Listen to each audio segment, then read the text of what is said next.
Elle est considérée comme l'une des rares, sinon la première loi, dont la période d'application est limitée dans le temps.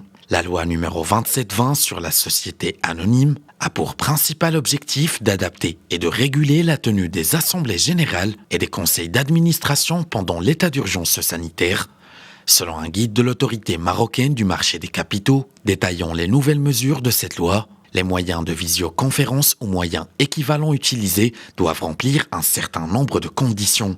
Concrètement, il s'agit de satisfaire à des caractéristiques techniques garantissant une participation effective à la réunion dont les délibérations sont retransmises de façon continue. Autre condition, permettre un enregistrement fiable des discussions et délibérations pour les moyens de preuve.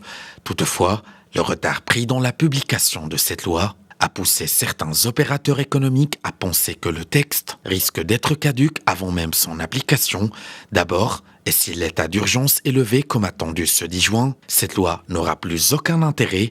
En effet, à partir de cette date, les conseils d'administration et les assemblées pourraient se tenir selon la procédure classique. Le deuxième scénario qu'il faudrait envisager serait celui d'une prorogation de l'état d'urgence au-delà du 10 juin, le déconfinement ne signifiant pas forcément l'abrogation du couvre-feu sanitaire et le libre déplacement des personnes.